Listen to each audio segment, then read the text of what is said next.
Епопеята на Шипка и българския дух. Връх Шипка, исторически известен като Свети Никола, е един от най-силните символи на българската свобода, национално достоинство и храброст. Неговата история е тясно свързана с руско-турската освободителна война от 1877 до 1878 година и по-специално с епичните шипченски боеве от лятото на 1877 година. Стратегическото значение на прохода Шипченският проход е от решаващо военно и стратегическо значение. Той представлява най-краткият и пряк път през Стара планина, свързващ Северна и Южна България.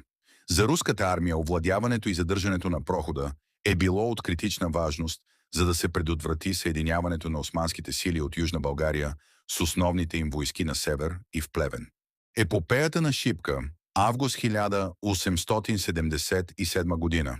През юли 1877 година преградната руско-българска войска овладява прохода.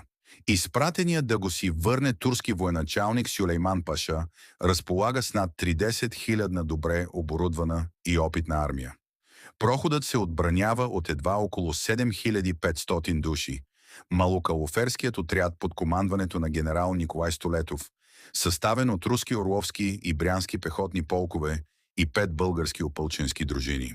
Решителните боеве се водят между 21 и 23 август 1877 година. По стар стил от 9 до 11 август. 21 август. Османските войски започват масиран штурм от 3 страни. Въпреки огромното числено превъзходство на врага, защитниците удържат позициите си.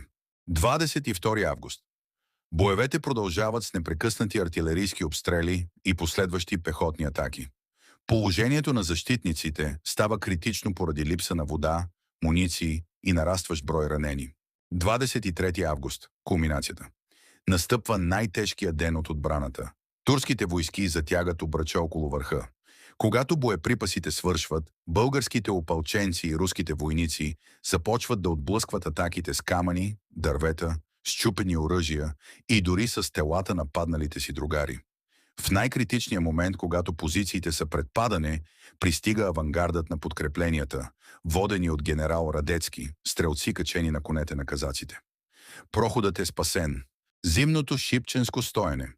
След августовските боеве, отбраната на прохода преминава в позиционна война, известна като Шипченското стоене, през есента и зимата на 1877 година. Защитниците понасят изключително тежки изпитания. Суров студ, виелици, гъсти мъгли и липса на подслон. Хиляди войници умират или измръзват. В историите от онова време остават известни кратките официални доклади на генерал Радецки до главното командване. На Шипка всичко е спокойно. Фраза, превърнала се в символ на тихата саможертва.